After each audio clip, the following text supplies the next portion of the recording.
에베소서 4장은 교회에 주는 말씀입니다. 사실 그래서 에베소서 4장을 읽을 때는 전체적인 내용이 교회를 염두에 두고 주신 말씀이다 이렇게 보면 되고요. 그런데 또 교회라는 것은 우리가 통상적으로 알고 있는 이 건물, 예배당 이것을 말하는 건 아닙니다. 에베소 교회라고 할 때 성경에서 말하는 교회는 구원받은 성도들의 모임을 얘기하는 겁니다. 그래서 공동체죠. 그래서 성경은 보면 오늘 25절에 이런 말씀이 있죠. 한번 보면은요. 그런즉 거짓을 버리고 각각 그 이웃과 더불어 참된 것을 말하라. 이는 우리가 서로 지체가 됨이라. 이렇게 나옵니다. 지체가 되는 거예요. 여기서 각각 그 이웃과 할 때 이웃은 우리나라 사람들 흔히 말하는 저 이웃, 옆집 사람 이런 뜻이 아닙니다. 여기서 이웃은 다른 성도 이런 뜻이야. 다른 공동체에 있는 성도 얘기입니다. 에베소란 지역에 에베소는 굉장히 넓은 지역이에요. 넓은 지역이기 때문에 이 에베소서가 서신이 갔을 때는 지금처럼 어떤 에베소라는 이름을 가진 어떤 한 교회의 서신이 간 게 아니고 그 지역에 여러 교회의 서신이 간 겁니다. 자, 그래서 이 서신을 카피해서 여러 교회가 예배를 드리고 하는 시대예요. 그러니까 여기서 이웃은 이란 얘기는 이곳의 신앙의 공동체, 저곳의 신앙의 공동체, 여러 공동체가 있겠죠. 뭐 천안에는 우리 교회도 있고 원리스도 있고 미래로도 있고 뭐 언약과 꿈교회도 있고 있듯이요. 그 교회들의 성도를 가리켜서 이웃이라고 표현한 겁니다. 자, 그들과 우리는 또 어떻다?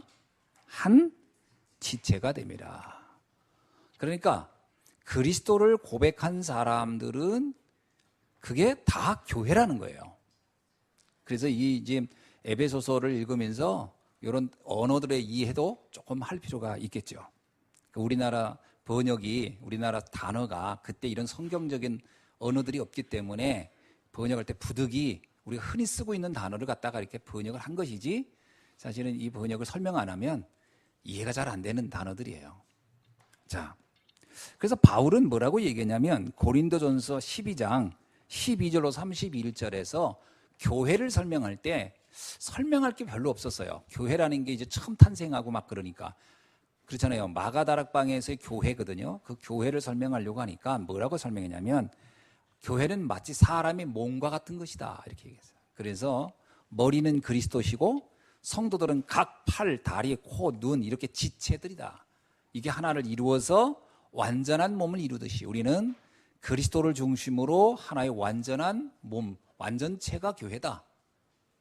굉장히 이해가 됩니까? 그래서 교회는 그리스도를 중심으로 완전체라는 거예요. 뭔가 부족한 게 없다는 거예요.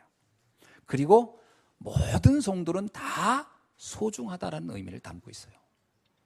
그러니까 옆에 있는 우리 이렇게 성도를 한번 보세요. 이분들이 보이기는 이렇게 보여도 엄청 소중한 사람들입니다. 아멘. 구원받은 하나님의 자녀는 아주 소중한 사람들이다. 그죠? 여러분 팔, 손 어디 하나 버릴 때 있어요? 이 귀 흉해 잘라버리고 이 코는 왜 나와서 잘라버리고 이럴 수는 없잖아요. 이게 다 기능이 있는 거예요. 제가 옛날에 이 눈썹의 기능을 잘 이해를 못했어. 이거 왜 있지? 이거 여러분 이쁘라고 한 것 같잖아요. 아니에요. 눈썹에 기능이 있어요. 땀이 흐르잖아요. 그러면 이 눈썹에서 마치 우리 그 빗물 충혈을 옆으로 옮기듯이 물이 옆으로 이렇게 옮기게 한 겁니다. 그래서 이 짠기가 눈으로 안 들어가도록 이렇게 옆으로 흐르게 한 거예요. 이 눈썹은요, 이 속에 있는 눈썹은 먼지를 걸러내는 망 같은 거거든요. 다 필요가 있어서 한 거예요. 귀는 왜 이렇게 했을까요? 만약 귀가 없으면 어떡해? 소리 잘 못 듣습니다. 이게 없어버리면. 소리가 지나가. 이거를 이렇게 막는, 소리를 이렇게 모으는 기능을 하는 거예요. 모으는 기능. 다 이유가 있는 거예요. 뭐 하나 불필요한 게 없다. 아멘? 그러니까 성도가 그렇다는 거예요. 버릴 게 없는 거예요. 모든 성도는 다 소중한 것이다. 그래서 이걸 어떻게 설명할까? 바울이 생각한 게 지체라는 우리 몸을 비유로 해서 교회를 설명한 겁니다. 자, 그래서 이런 교회가 만약에 어디에 병이 생기면 어떻게 되겠냐는 거예요. 어디 한 곳에. 만약에 어느 한 곳에 병이 생기면 우리 몸은 어떻게 돼요? 제가 전에 뭐 하다가 가시가 손톱에 이렇게 꼈어요. 이렇게 손톱에. 신경 쓰이는 거예요. 계속 이것 때문에. 이거 빼기 전에는 다른 일을 안 되더라고. 계속 신경 쓰이고. 그래가지고 뭐 약속 시간도 늦고 막 이거 신경 쓰느라고. 그러니까 우리 몸의 어느 한 곳에 문제가 생기면 몸 전체가 그것 때문에 신경 씁니다. 마찬가지, 교회도 마찬가지라는 거예요. 틈을 내지 말라라는 거예요. 그래서 우리 몸에 틈이 생기면 문제가 되듯이 사단이 거기를 공격하듯이 또 질병이 공격하듯이 우리를 믿음으로 촘촘히 짜라. 이런 얘기입니다. 그래서 교회는 아주 복음으로 단단하게 하지 않으면 안 된다. 그래서 오늘 뭐라고 나오냐면요. 그러면 교회를 흔들고 교회에 틈을 내는 게 뭐냐. 27절에 마귀에게 틈을 주지 말라 그랬는데 틈을 내는 게 있어요. 그게 뭐냐면 26절에 보니까 분을 내어도 죄를 짓지 말고 해가 지기 전에 분을 품지 말라. 그러니까 분노를 오래 품지 말라는 거예요. 만약에 우리가 화낼 수 있죠. 화내지 말란 말이 아닙니다. 어떻게 우리가 화를 안 냅니까? 화를 내죠. 화내지 말라 그런 거는 내가 볼 때 이건 복음이 아니에요. 화를 낼 수 있어요. 우리는 천사가 아니기 때문에 화납니다. 근데 이 화를 어떻게 하라? 오래 품지 말라는 거예요. 화를 품으면 문제가 되는 거예요. 이게 이제 다른 거로 확산돼 버리는 거예요. 그래서 화를 내되 빨리 사결하는 거예요. 근데 화를 오래 품으면 어떻게 될까요? 사단이 거기를 공격할 것이라는 거예요. 그 다음에 또 틈을 주지 말라고 해서 27절에 마귀에게 틈을 주지 말라는데 도둑질하는 거 뭐 이런 거 또 뭐가 나옵니까? 거짓말하는 거, 분노하는 거, 더러운 말하는 거, 악독, 노함, 분냄, 그 다음에 떠드는 거, 막 쓸데없이 떠드는 것도 사실 이게 이제 틈내는 거예요. 근데 비방하는 거, 그 다음에 여기에 보니까 또 모든 악한 의도를 가지고 뭔가를 하려고 하는 거, 이런 것들은 사단이 공격하는 틈이다. 자, 그러면 한번 물어봅시다. 이 틈을 안 날려면 어떻게 할까요? 이걸 안 하면 됩니까? 그게 쉬운 게 아니에요. 여러분, 화가 내지 말아야지. 그래서 화 안 납니까? 화는요, 그냥 갑자기 나오는 거예요. 막 나도 모르게 분노가 막 일어나는 것이지, 분내지 말아야지. 그래서 분을 다스릴 수 있는 사람은 거의 없습니다.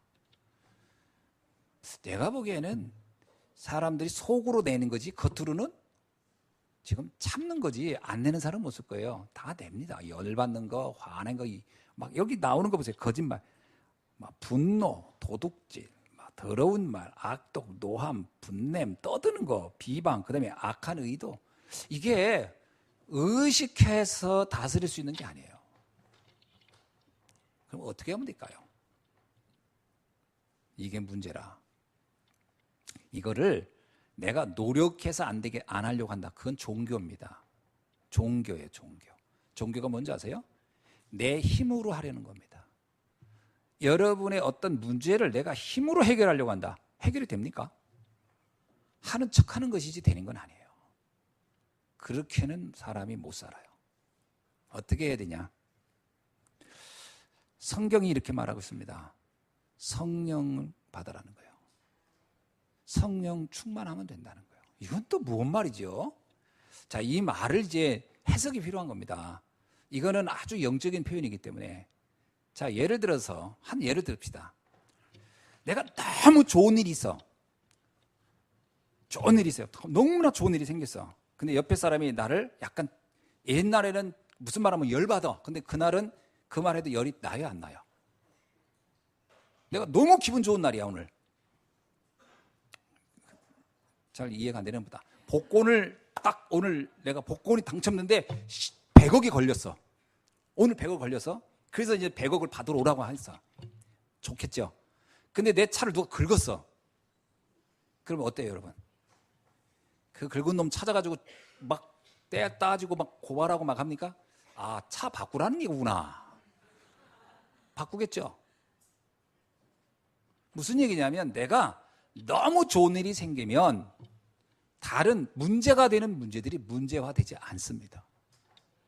성령 충만이라는 얘기는 뭐냐면 내가 하나님이 나를 구원하신 구원의 감격을 가지고 야 진짜 내가 죽을 뻔해. 내가 완전 이 땅에서 내가 살 자격이 없었는데 나는 정말 죄인이고 내가 죽으면 지옥 갈 수밖에 없는 존재였는데 하나님이 전적인 은혜로 내가 구원을 받았구나. 이게 정말 깨달아지고 믿어지는 상태, 그 상태를 성령 충만 상태라고 합니다. 자, 그게 내가 정말 믿어져요. 그럼 열받을 일이 더 많아질까요? 줄어들까요? 줄어듭니다. 훨씬 줄어듭니다. 아니, 별로 나지도 않습니다. 전에는 제가 옛날 제 경험을 하면 무슨 말만 하면 막 기분 나쁘고 자존심 상하고 열등감이 걸리고 나를 무시하는 것 같고 누가 이렇게 쳐다만 봐도 기분 나쁘더라고요. 자식이 나를 무시하나. 그러니까 그 가끔 내가 그거 신문 같은 데 보면 쳐다봤는데 사람을 때렸다 뭐 이런 거는 이해가 되는 거예요. 그럴 수 있겠다. 그래서 함부로 쳐다보면 안 되겠다. 그러니까 우리나라 사람들이 그래서 엘리베이터 타도 이렇게 인사를 안 합니다. 혹시 무슨 문제가 생길까 딱 앞만 쳐다보고 있고 딱 내리잖아요. 매일 타는 사람들. 왜냐하면 이제 그 사람들의 마음 상태가 무슨 말을 걸리면 쉽게 말하면 이거예요. 한번 걸리기만 해라 오늘. 다 이런 심정이라면 왜? 내 상태가 너무 안 좋으니까. 내가 너무 뭔가 괴로운 일이 많으니까. 뭔가 안 풀 일이 너무 많으니까 이걸 어디다 풀 데는 없고 그러니까 막 자기를 자학하다가 그것도 안 되니까 이제 오늘 누가 하나 걸리기만 이런 심정이란 말이에요. 그게 우리 인생이라고. 왜? 우리 인생은 이런 일로 가득 차 있으니까. 내 마음대로 되는 게 하나도 없으니까. 내 뜻대로 되는 게 없으니까. 그래서 뭐라 운명사주 팔자란 말을 쓰잖아요. 그게 내 상태에서 옛날에. 근데 어느 날 제가 복음을 딱 하는 거예요. 야, 그런 난데 하나님 나를 구원해 주셨구나. 아무런 조건을 묻지 않으시고 내가 죄인이었을 때 로마서 5장 8절에 내가 죄인이었을 때 하나님께서 그리스도를 보내서 그의 사랑으로 나를 구원해 주셨다. 이게 딱 믿어지니까 너무 감사한 거예요. 야, 내가 천국 백성이 됐구나. 하나님이 자녀 됐구나. 그러고 나니까 누가 뭐라고 해도 옛날 같으면 막 화가 나고 아무렇지도 않은 거예요. 원래는 이제 제일 가까운 사람한테 화가 많이 나거든. 여러분 분노는 누구한테 푸는지 아세요? 제일 가까운 사람한테 풀거든. 그래서 제일 가까운 사람이 누구겠어요? 물어보나 마나지. 매일 같이 밥 먹고 같이 자는 사람이 제일 가깝잖아요. 이제 그 사람들의 화를 푸는 거예요. 이제 막 열받고. 옛날에 그랬다니까. 그 가족들이요. 신기하지. 누구 말대로 밥 해주면서 맨날 욕먹는 게 이제 가족이라. 가족들이 그런 구조였다니까. 그러니까 집안이 막 다 살아온 판이. 근데 어느 날 복음을 내가 딱 알고 나니까 너무 행복한 거예요. 그러니까 모든 게 다 감사한 거예요. 야, 참 미안하고 진짜 미안하더라고. 그동안 내가 한 짓을 생각하니까 야, 정말 이게 너무했구나. 너무 미안. 그리고 내 막 행복해. 그러니까요. 여기서 나오는 거짓말, 분노, 도둑질, 더러운 말, 악동, 노함, 분냄, 악의, 비방 이런 것들이 안 하려고 한 게 아니라 없어져요. 그냥 안 되는 거. 할 필요가 없는 거예요. 이게 어디서 나오는 겁니까? 이게 어디서 나와요? 상처에서 나오는 거예요. 억울함에서 나오는 거예요. 분노에서. 이게 다 뭔가 내가 지금 당하고 있다는 데서 나오는 게 이런 표현들이지. 은혜를 받으니까 하나님의 은혜를 딱 입으니까요. 이야, 감사한 것뿐이구나. 그렇게 없어지는 겁니다. 그래야 사단이 공격을 못해요. 여러분 내가 분노하고 있다. 그럼 사단이 뭐라고 하는 줄 알아? 이거는 정말 분내야 될 일이야. 이건 참을 수 없는 일이야. 내가 바보야? 참게? 이런 생각을 막 하게 되는 거예요. 내가 뭐 쪼다야? 이러면서. 이게요, 사단이 그런 생각을 하게 한다니까요. 억울하지 않냐? 내가 이렇게 당하고만 살 거냐? 은혜 못 받으면요, 삶이 황폐해지는 거예요.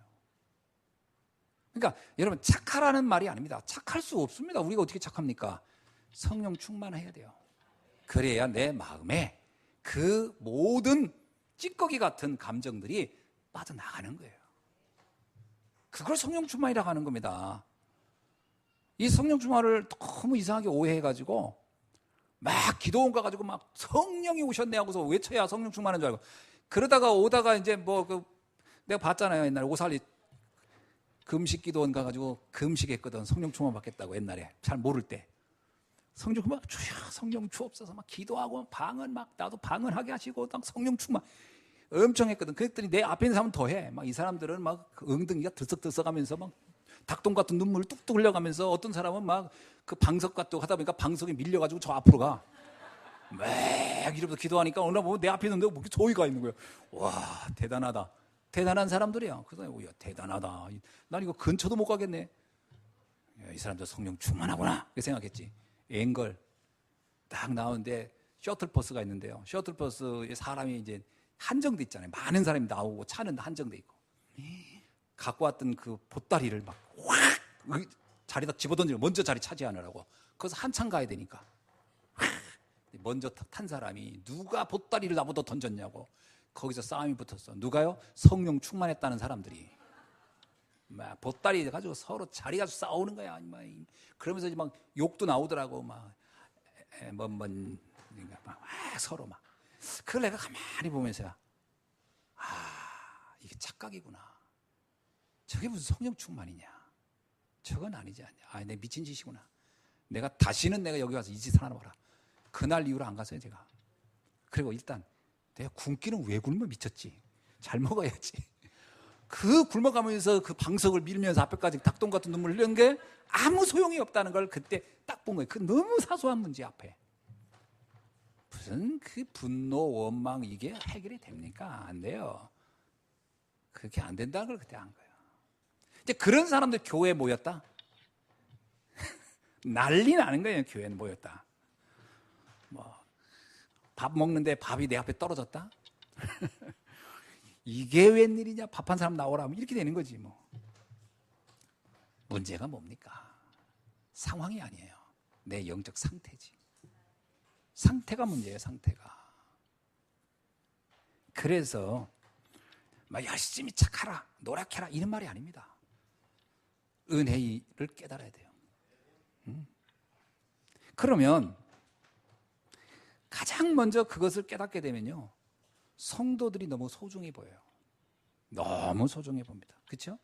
여러분 자녀가 소중하다고 여길 때는 어때요?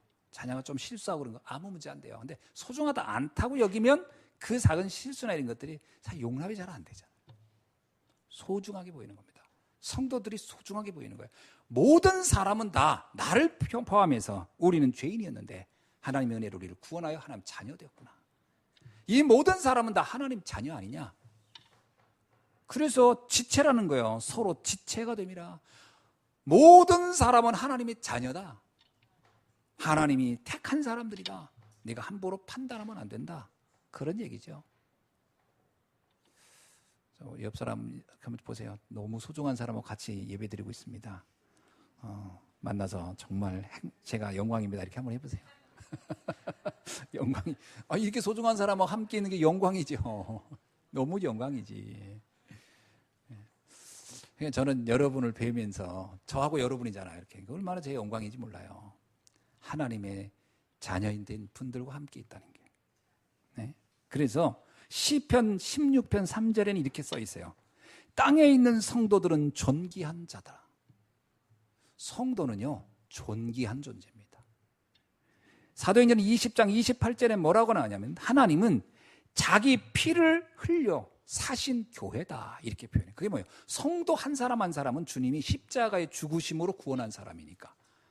그러니까 사실은 이 성도의 가치는 예수님의 죽음과 맞바꾼 사람들인 거예요. 그렇게 이해됩니까? 그러니까 교회 안에서 성도들에 대해서 뭐 이렇다 저렇다 말한다는 것은 하나님의 그 사랑에 대한 모독인 거예요. 그렇죠? 그 여러분이 여러분 부모를 누가 뭐라고 하면 속상한 이유가 내 부모의 가치를 내가 아는데 누가 함부로 하면 화나잖아요. 내 자녀를 함부로 하면 화나잖아요. 똑같은 겁니다. 하나님이 볼 때는요, 여기 계신 모든 사람은 주님이 피 흘려 사신 하나님의 자녀다. 그래서 소중한 겁니다. 그 사람이 연약하다, 부족하다, 어떻다 한 건 우리 눈인 거고, 그건 우리의 판단인 거예요. 우리의 기준이지. 하나님의 기준은 간단해요. 하나님의 자녀냐 아니냐 이 차이이지. 그 외엔 다른 기준이 하나도 없습니다. 그래서 에베소 4장 30절에 뭐라고 하냐? 4장 30절에 이렇게 나오잖아요. 너희가 구원의 날까지 인치심을 받았느니라. 인치심이란 뭐예요? 하나님이 선별하여 선택해놨다라는 거예요. 선택한, 인친다는 건 뭐냐면 표시해놨다는 거예요. 너는 하나님의 자녀다. 그래서 이 표시를, 누구도 이 표시를 바꿀 수 없다. 너희는 인친 사람들이다. 하나님이 표시를 해놓은 사람이다.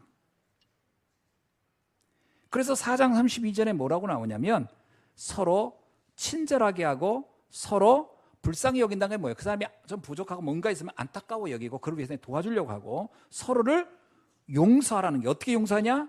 하나님이 그리스도 안에서 너희를 용서한 거 아니냐, 너희의 모든 죄를 묻지 않고 너를 구원한 게 아니냐, 그런 마음으로 다른 성도들의 허물이나 부족이 있거든 용서하라.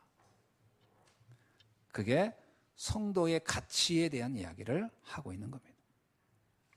자, 그러려면 이게 가능한 것은 성령의 비밀을 알아야 이게 가능한 겁니다. 그죠? 성령 충만이라는 이 성령에 대한 영적인 세계를 모르면 이 말은요, 그냥 공허한 말인 거예요. 이 말은, 아이고, 내가 이걸 어떻게 지켜? 이렇게 돼가는 거예요. 종교라는 것은 내가 하려고 하는 것이고, 이 복음과 은혜는 하나님이 이 비밀을 누리게끔 하는 거거든요. 그 영적인 세계를 이해 못하면 성경을 아무리 읽어도 이해가 안 되는 거예요. 그럼 뭐라는 말이야 좋지. 사람들이 그러더라고요. 아이고 목사님, 성경 말씀 말이야 좋지. 누가 이렇게 삽니까? 그렇습니다. 이렇게 살 수는 없습니다. 어떻게 이걸 삽니까? 이걸 우리 보고 살라는 게 아니에요. 이거를 누리라는 겁니다. 누리라는 건 뭐냐면 하나님이 그걸 하도록 그렇게 너에게 힘을 주시고 그렇게 할 수 있는 비밀을 열어주겠다라는 거예요. 그 세계를 열어야 돼요. 그게 영안이라고 하는 겁니다. 영안을 안 열고 신앙생활 하려니까 너무 힘든 거예요. 그렇죠? 영안이 안 열린 상태에서 이걸 내 노력으로 뭔가를 해보려고 하니까 성경 말씀과 내가 안 맞는 거라. 그렇게 성경을 봐도 뭐라 하냐면 뭐 다 나쁜 말은 없지. 그럼 문제는 이게 되냐는 거지. 자꾸 그렇게 이해를 하는 거예요. 왜 그러냐? 영적 세계로 접근하는 눈이 열리지 않아서 그렇습니다. 자, 첫째, 성령의 내주가 뭔지부터 알아야 됩니다. 자, 성령의 내주가 뭐죠? 성령이 내 안에 들어왔다는 거예요. 성령이 내게 들어왔다. 참, 이 말은 참 어떻게 표현해야 되냐? 뭐가 이렇게 들어오면 알아야 되잖아요. 근데 사실은 이거는 성경이 뭐라고 표현하냐면 은혜로 주어지는 것이다. 성령은 은혜로 주어지는 거예요. 그럼 내가 성령이 내 안에 들어왔다고 하는 것을 어떻게 알 수 있느냐? 고린도전서 3장 16절에 이런 말씀이 있어요. 너희가 하나님의 성전인 것과 하나님의 성령이 너희 안에 계신 것을 알지 못하느냐? 이걸 알아야 되는 거예요. 성령이 내 안에 있음을 알아야 되는 거예요. 자, 그러면 성령이 내 안에 있는지 없는지를 어떻게 할 수 있느냐라는 거예요. 뭐로 알 수 있느냐? 그러니까 이걸 잘 이해 못하니까 뭐 방언하면 성령 받은 거 아니냐? 저는 그렇게 보지 않습니다. 왜냐하면 무당들도 공수 터진다고 해가지고 방언 같은 거 합니다. 그거 뭐 그럼 무당들은 성령 받은 겁니까? 아니거든요. 그것도 그냥 악령 받아서 하는 거지.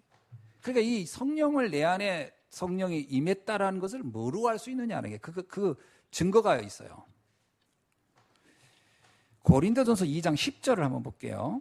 고린도전서 2장 10절에 이런 말이 납니다. 오직 하나님의 성령으로 이것을 우리에게 보이셨으니 성령은 모든 것 곧 하나님의 깊은 것까지도 통달하시느니라.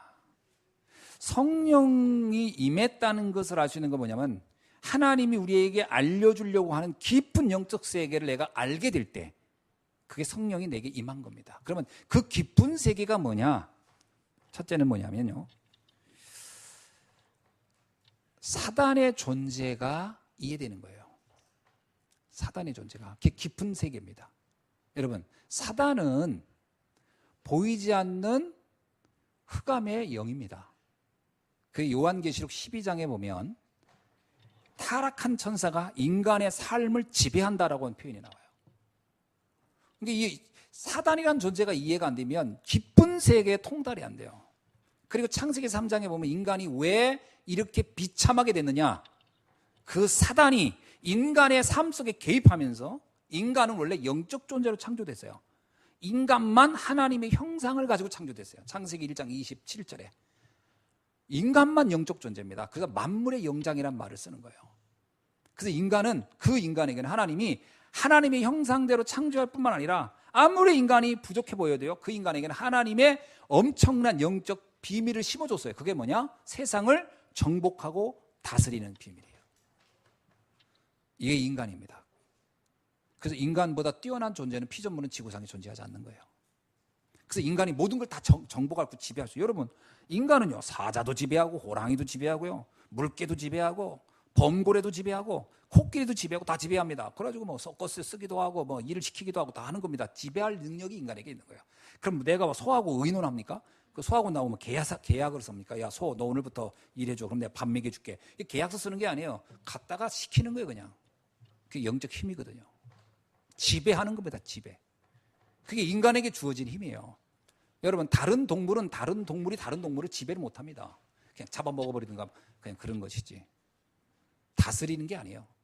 정복하고 다스리라는 건 인간에게만 주어진 특권이에요.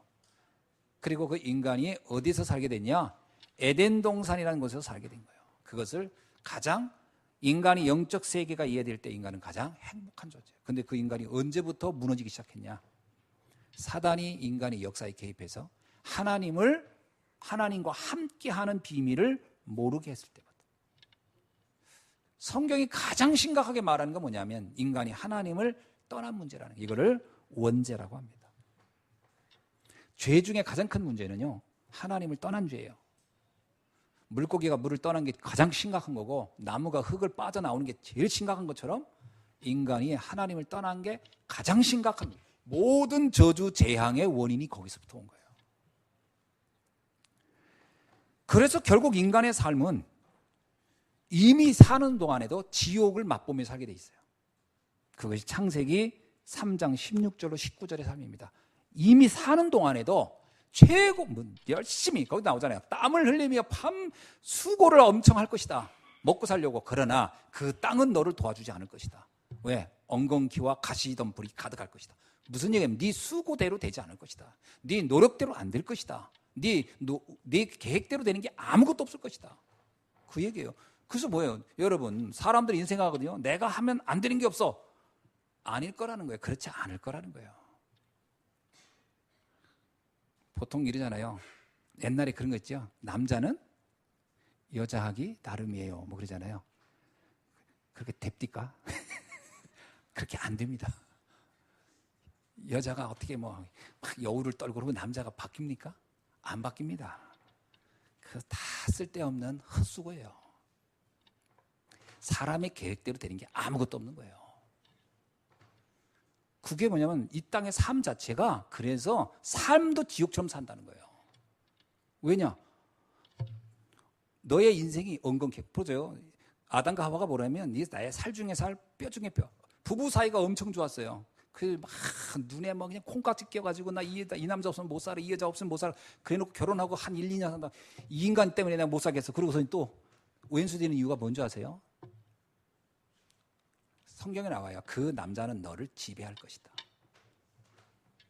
너는 사랑으로 대하는 것 같지만 그는 너를 지배할. 그러니까 이 관계가 탁 깨져버린다는 거예요. 왜 그런지 아세요? 인간이 가지고 있는 상처, 인간이 가지고 있는 그 자기도 알 수 없는 영적 문제가 가득한 인간들이 서로 만났으니 거기서는 좋은 게 나올 수가 없는 거예요. 그래서 뭐냐?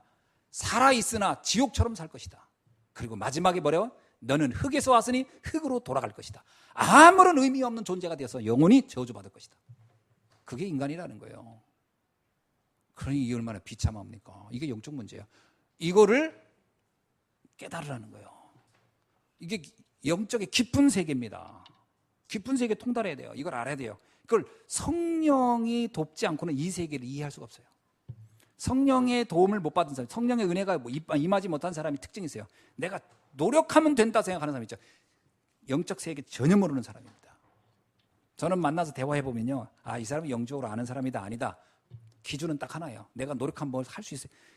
영적인 거 하나도 모르는 사람이에요. 그럼 열심히 사세요. 노력해보세요. 되나? 반드시 후회합니다. 안 됩니다. 근데 세상의 교육은 뭐라고 앉으세요? 열심히 하라는 거예요. 하면 된다는 거예요.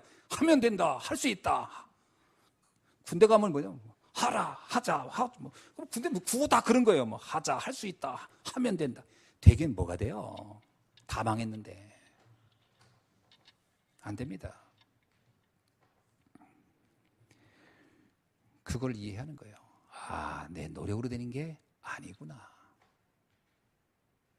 그게 하나님께서 성령으로 우리에게 깊은 것을 깨닫게 하는 거예요. 그리고 나서 알겠는 게 뭐냐? 고린도전서 2장 12절 이어서 나옵니다. 하나님께서 우리에게 은혜로 주신 것들을 알게 하려 함이니라. 은혜로 준 게 있다는 거예요. 그게 뭐죠? 복음입니다. 그래서 하나님이 그리스도를 보내주신 거예요.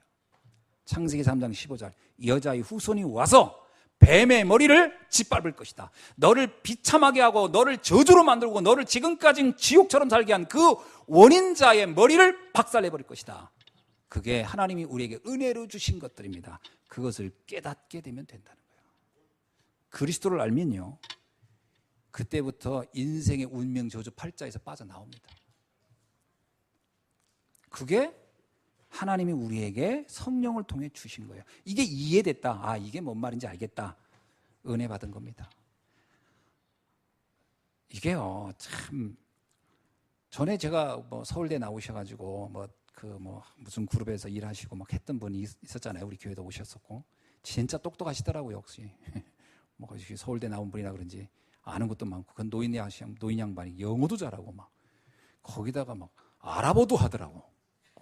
아랍에 가가지고서 근무했어가지고 거기.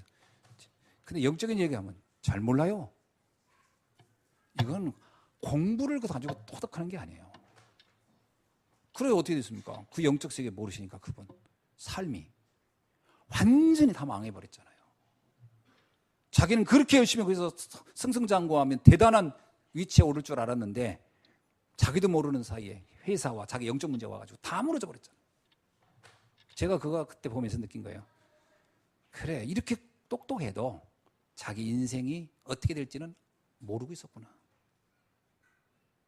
그게 영적인 깊은 세계입니다. 그리스도를 안다는 것은 다 한 거예요. 갈릴리 바다의 그 시골 초부, 어부, 아무것도 없는 사람 베드로가 그걸 알아들은 거예요. 그래서 예수님이 그럽니다. 베드로야, 네가 이걸 안 것은 사람이 알게 한 게 아니다. 베드로가 그러잖아요. 주는 그리스도시요 살아계신 하나님의 아들이십니다.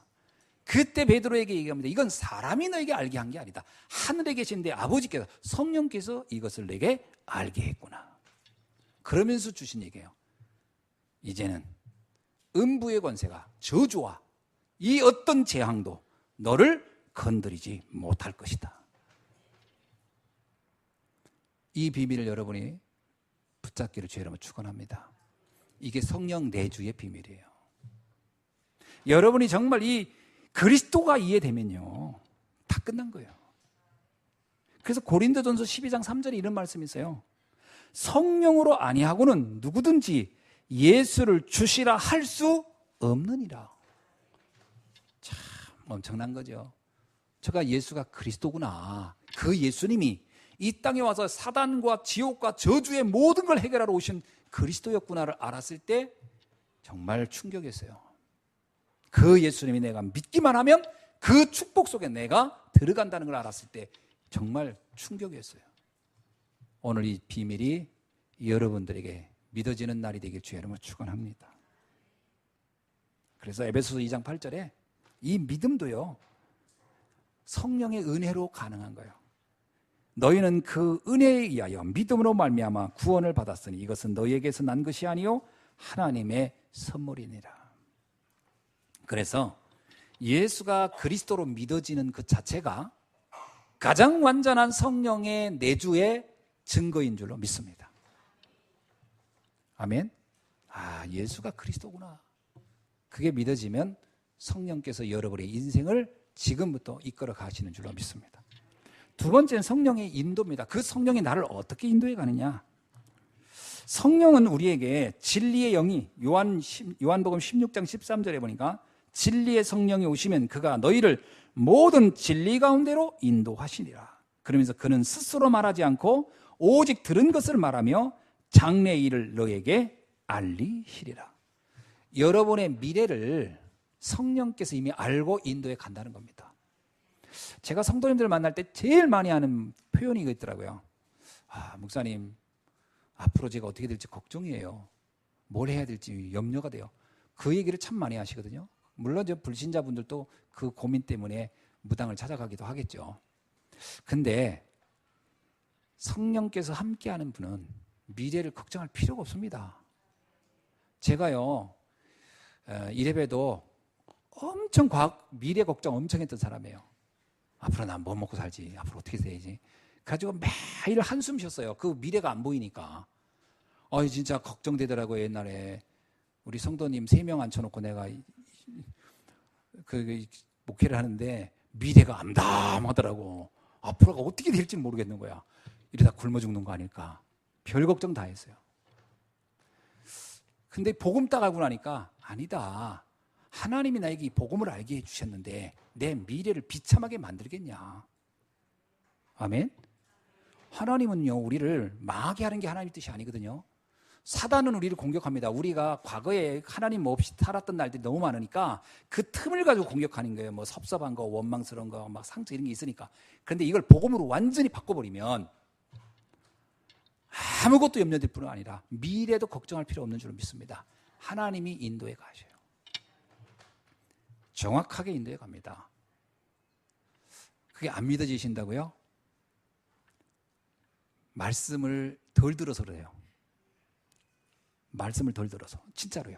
아니, 이거 제가 그냥 하는 소리가 아니에요. 내 미래가 불안하다는 사람은 말씀을 듣질 않은 거예요. 믿어졌는데, 내가 예수가 그리스도를 믿는 졌는데 그래도 그렇지 목사님 난 미래가 너무 걱정돼요 하는 분은 특징이 있어요. 말씀을 덜 들었어요.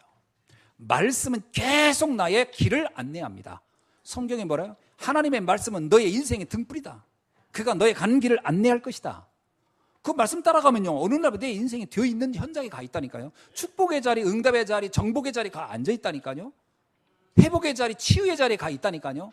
말씀을 듣지 않으니까 내 인생이 또 내 방법대로 내 생각대로 해봐야 된다는 생각이 또 오는 거예요. 그러니까 갈수록 자꾸 불안해지고 염려가 되는 거예요.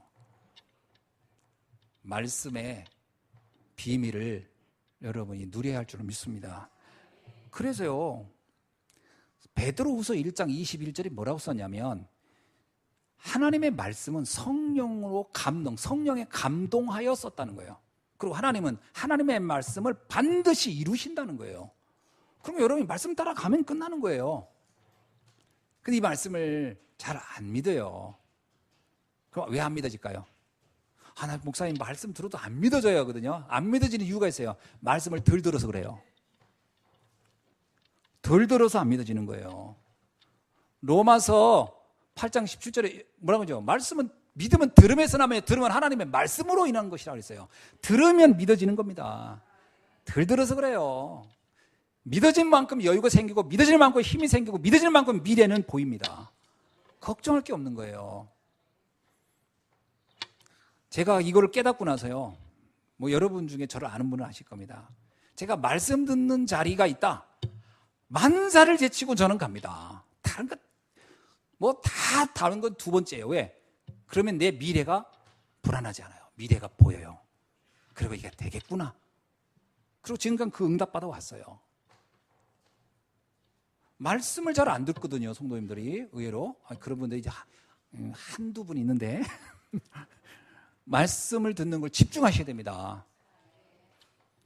그래야 여러분의 인생이 고달프지 않아요. 말씀 듣는 거를 소홀히 하면 삶이 계속 그 널뛰듯이 기복 속에서 이 업다운이 너무 심해지는 거예요. 업다운이. 들을 때는 되는 것 같고 안 들으면 또 다운되고. 업다운이. 그러니까 내 삶이 요동치는 거예요. 요동치는 거예요. 그렇게 되면 어떻게 됩니까? 문제, 사건, 일, 사람 보는 눈이, 이게 말씀을 계속 들으면요, 문제가 문제가 아닙니다. 이게 축복이었구나. 사건이 응답의 현장이었구나. 여러분, 사건은요, 하나님의 능력을 체험하라는 거지, 사건으로 거기서 묻혀 죽으란 말이 아니거든요. 요셉이 노예로 끌려갑니다. 그걸 이해 못해서, 영적인 세계가 이해 안 되잖아요. 그러면 요셉은 가면서 스트레스 받아 죽었을 거예요. 아이고, 내가 노예로 끌려간다. 거기다가 또 종신형에 걸려가지고 감옥에 갇혀버려요. 그러면 죽는 거예요. 이제 희망은 없지. 그러면 죽었을 거예요. 아마 요셉은 제풀에 자기가 좌절해서. 아닙니다. 사건이 응답의 기회인 거예요. 하나님이 살아있음을 보는 절호의 찬스다. 여러분, 모든 일이 평탄해보세요. 하나님의 능력을 체험할 수 있나? 못합니다. 그러다가 마지막 가가지고 후회하는 거거든요. 차라리 한시라도 빨리 사건이 겪는 게 축복입니다. 저는 정말 감사하게요, 30대 저는 완전 다 망해버렸거든요. 싹 망했던 경험이 있어가지고, 그래가지고 막 집사람도 막 영양실 걸리고, 막 눈도 하나 안 보이고, 막 그냥 허리는 굽어지고, 막 그런 경험을 엄청 했거든요. 그때 제가 응답이었어요. 그게 그때 하나님을 체험하고 만날 수 있는 기회였어요. 그때 제 꿈은 뭐였냐면요, 큰 교회 가지고 사는 거였어요. 편안하게. 그러면 지금쯤에 완전 사기꾼 돼가지고, 지금 진짜 완전히 교회를 무슨 장사처럼 막 이게 막 뭐 돈 계산하면서 이러고 이 짓 하면서, 그치, 이 짓이지. 그 짓 하면서 목회했을 거예요. 완전 다 망한 인생이 지금. 근데 이 땅에서도 저주받고 하늘에서 저주받을 일이었지. 근데 하나님의 은혜죠. 그 일이 다 막히고 쫄딱 망하는 쪽으로 가더라고. 완전 망했어요. 그래가지고 그냥 집사람하고 그냥 더 이상 우리는 못 살겠다, 한 집에서도. 그래서 도장 찍자, 막 여기까진 가고, 이제 누가 책임질 거냐, 막 다 망했지 뭐.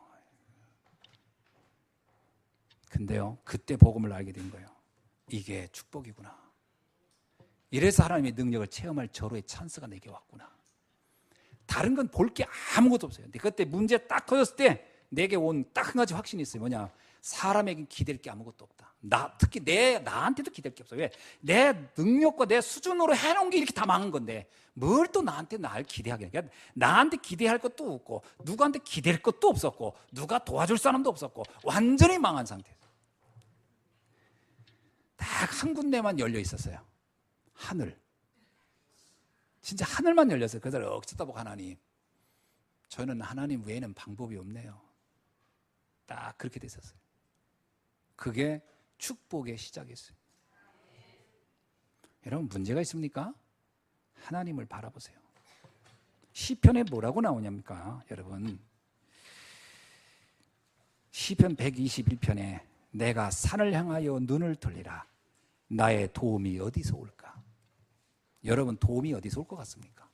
사람에게서요? 아닙니다. 도와줄 자 없어요, 세상에. 나의 도움은 천지를 지으신 여호와께서로다. 아멘. 나를 도울 분은 창조주이신 하나님 외에는 없어요. 그분이 나를 도우려고 그리스도를 나에게 보내셨어요. 시편 121편 1절로 2절이 저에게는 정말 유일한 돌파구였어요. 그래, 하나님만 나를 도울 수 있구나. 그리고 나서 그 다음에 잡은 성경 구절이 로마서 8장 28절이었어요. 하나님을 사랑하는 자. 그 하나님 외에는 사랑할 자가 없더라고요. 사람은 다 나 배신했지. 내가 그렇게 친하고 잘 지냈던 선배들도 다 나를 그냥 자기 이익 때문에 다 버렸지. 완전히 나는 고립무원이 돼 있었어요. 그때 내가 깨달았어요. 사람은 믿을 게 못 되는구나. 사람을 믿지 말자. 지금도 우리 아내를 안 믿습니다. 하나님만 믿습니다. 믿었다가 발등 찍히거든. 저는 안 믿습니다. 국률이 여기고 도와주면 도와줬지? 안 믿어요. 믿지 마세요. 집사람도 저를 안 믿어요. 왜? 일단 저는 3살 이후로 신뢰를 잃은 사람이에요. 왜냐?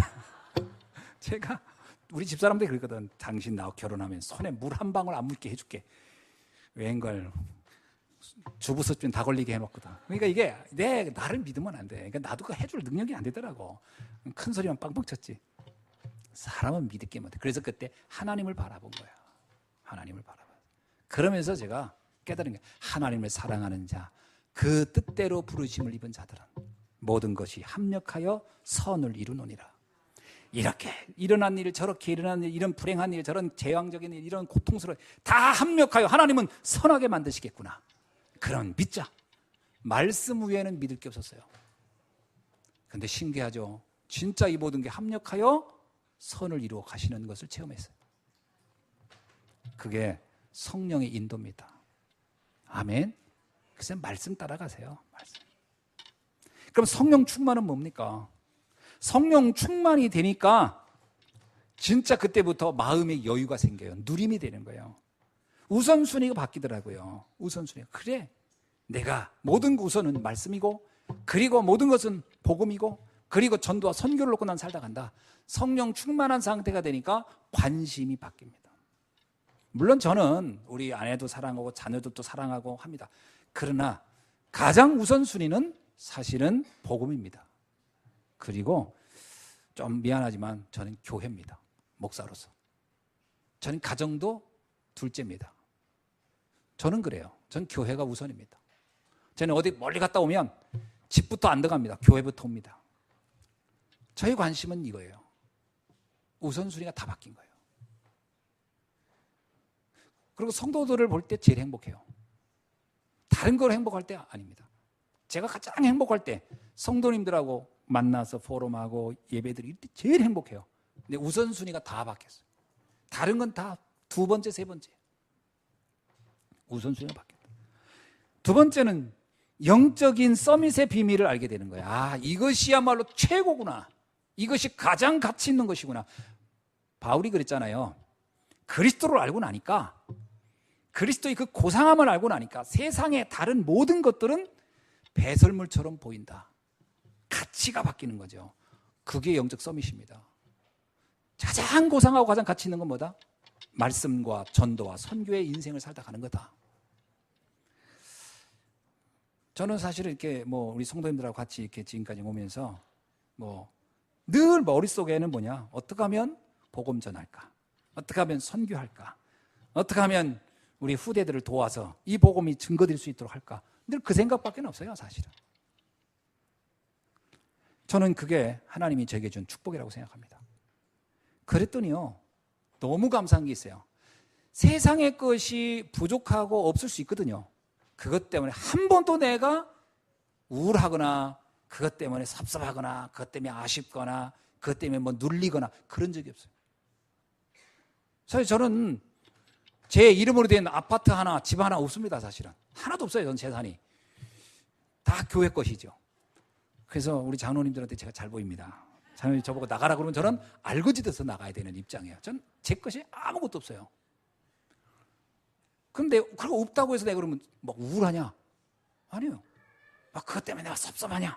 그걸 가져야 되겠다 이러냐? 그거 없습니다. 왜냐? 우선순위가 바뀌었기 때문에. 그리고 나에게는 가장 가치 있다고 여기는 게 그게 아닌 것이기 때문에. 그것 때문에 스트레스 받지도 않아요. 옛날에는 안 그랬어요. 옛날에는 어떠냐면요, 이렇게 가다가 큰 교회 보잖아요. 그러면 이게 사람이 다 비슷했을 거예요. 저도 그랬으니까. 아, 진짜 부럽네. 그리고 또 하나, 눌려요. 나는 무능하구나. 저 사람 대단하구나. 또 하나, 저놈은 나쁜 짓 해서 이렇게 키웠겠지? 꼭 그 생각이 뒤에 나오더라고. 신기하죠? 잘된 사람 보면 저거 나쁜 짓 해가 저렇게 됐겠지? 꼭 이 생각이 나는 거예요. 그게 왜 그러냐면 내 상처예요. 그거 비교하면서 열등감. 그게 나를 붙잡고 있으니까요. 야, 이게 진짜 사람 비참한 거예요, 비참. 그러면 돌았을 때 내 발걸음이 어때요? 비참한 거예요. 아, 나는 실패자구나. 이런 느낌이었거든. 지금은요, 큰 거 보면, 저건 참 할 일이 많겠구나. 저분도 참 여러 가지 고달프겠구나. 힘든 일이 많겠구나. 난 참 행복하다. 축복이다. 그리고, 우리가 교회가 앞으로 할 일이 참 많을 텐데 어떻게 해야 될까? 그 사람하고 비교 안 돼요. 그리고 지금 내 모습 이대로 너무 감사하고, 행복하고, 우리 할 일이 너무 많고, 앞으로 우리도 저렇게 교회를 키워서 뭔가 큰 사회적인 또 세계를 향해 뭔가 할 일이 있겠구나. 이런 생으로 가득하지, 비교하고 열등감. 그런 거 하나도 없어요. 그게 서밋입니다. 여러분이 서밋이란 말이 어떤 환경에도 흔들리지 않고 나의 영적 자존심, 자부심, 자긍심을 가지고 사는 겁니다. 이게 있어야 돼요, 여러분. 영적 자부심, 자긍심, 자존심 있어야 돼요. 여러분, 집이 좀 평수가 낮다고 해서 우울합니까? 아직 멀은 거예요. 우리 남편이 페이가 적어서 그거 아직 멀은 거예요. 그거 별거 아닙니다. 중요한 건요, 내가 복음만 해서 이런 가정을 이루고 있고 이런 믿음의 사람과 함께 있다, 그것만으로 최고인 거예요. 뭐가 더 뭘 더 필요로 합니까? 어차피 우리는 나중에 떠날 때 보면 한 점 흙으로 끝나고 말 건데, 안 그렇습니까? 뭘 가져갈 겁니까? 저는 화장터 갈 때마다 늘 느끼는 거예요. 수도 없이 전 장례 예배 치르잖아요. 인생 별거 없는 거구나. 이 땅에서 그렇게 큰 소리 뻥뻥 쳐도 한 줌 재로 다 끝나는 게 인생이구나. 뭘 그렇게 대단하다고 거기에 연연하다 가겠냐. 그래, 이 땅에 정말 의미 있는 복음을 위해서 생명살인 일을 하다 가면 그게 다 아니냐. 그래서 성경에 나오잖아요. 대골 같은 집을 줘도 맨날 거기서 재앙처럼 사는 사람이 있고, 초가집이 있어도 거기 천국처럼 사는 사람이 있다. 언약 속에서 하나님과 함께하는 삶이라면 그것이 서밋입니다. 여러분, 그래서 지금 내 현장, 지금의 모습이요, 감사하셔야 돼요.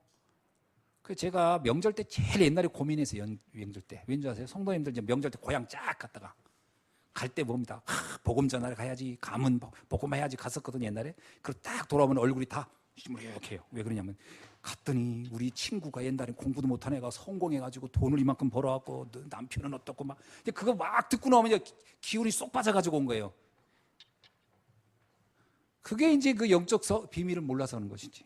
지금은 이제 그런 분 하나도 없더라고.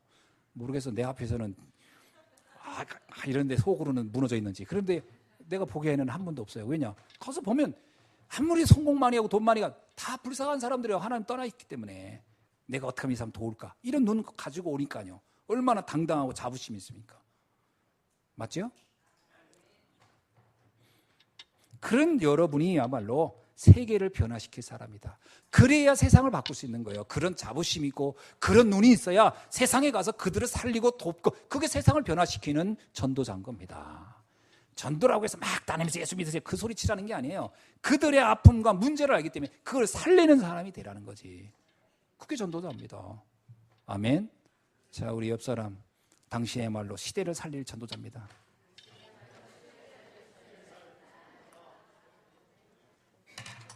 아멘입니까? 그러니까 그렇게 해주면 아멘 이래야지. 나를 비웃나? 이러면 비웃어서 하는 얘기가 진짜예요, 진짜. 여러분은 할 수 있어요. 아멘. 자, 말씀을 맺습니다. 그래서 우리는 교회를 앞으로 237개 나라 살리는 교회를 이제 세우는 것이 목적입니다. 왜냐? 237개 나라 다 무너져 있으니까요. 거의 다 무너져 있습니다. 그 나라를 살려야 될 일이 우리에게 주어졌어요. 그러니까 여러분이 건강도 회복하고 경제도 회복하고, 그리고 여러분이 축복을 받아야 할 이유가 거기 있는 겁니다. 아멘. 그렇죠. 하나님은 그 목표를 놓고 우리를 부르셨으니까요. 그러니까 아브라함에게 네가 복의 근원이라, 너로 인하여 만민이 복을 받게 되리라. 여러분이 복의 근원이 된 줄로 믿습니다. 그래서 사도행전 2장 1절에 있는 마가다락방 같은 교회를 우리는 만들 겁니다. 그죠? 그리스도로, 하나님의 나라로, 성령으로 완전히 행복한 사람들의 모임. 그게 마가다락방 교회예요. 두 번째, 안디옥 교회입니다. 어떤 환란이 와도 흔들리지 않고 끝까지 이 복음 가지고 살리는 일을 했던 사람들. 스데반의 일로 흩어진 그들이 숨어 지내지 아니하고 도리어 그 위기 속에서도 복음을 전하는 일을 위하여 모든 사람을 살리다가 본인 자신이 순교하는 일이 있어도 그 길을 갔던 안디옥 교회 같은 축복. 세 번째는 로마 교회 같은 축복입니다. 로마 교회는요, 그때 당시에 네로 황제가 다스릴 때였어요. 바울이 서신을 쓸 때가 가장 강한 나라였고 아무도 덤빌 수 없고 아무도 거기에 견줄 수 없는 나라였는데, 바울은 말합니다. 내가 가이사 앞에 서야 하리라. 이 복음은 저 황제도 들어야 한다. 결국 네로가 그 복음 거부하다가 어떻게 했어요? 비참하게 죽었습니다. 그 아무런 이름 없는 바울이 그 황제의 비극을 봤어요. 복음으로 모든 사람을 살려야 합니다. 그게 로마 교회의 비밀이에요. 로마 교회는 가장 낮은 단계로, 그 로마 교회는 대부분 노예들로 형성되어 있었어요. 근데 그들이 로마를 살려버립니다. 로마의 저주와 재앙을 바꾼 사람들이 로마복음 16장에 나온 사람들이요. 이런 교회가 우리 교회가 돼야 할 줄로 믿습니다. 그래서 앞으로 237개 나라를 살리는 예수한 교회와 그 일을 할 여러분을 하나님이 오늘 이 자리에 모아주셨고, 이 말씀을 함께 나누면서 이 축복의 흐름 속에 있게 한 줄로 믿습니다. 이 축복이 날마다 여러분에게 확인되고 누려지고 체험되어지고 살리는 축복이 있기를 주의 이름으로 축원합니다. 기도하겠습니다. 하나님 감사합니다. 오늘 주신 말씀 붙잡고 정말로 영적 비밀을 붙잡고 세상을 살리는 응답의 주역이 되게 하옵소서. 주 예수 그리스도의 이름으로 기도하옵나이다. 아멘.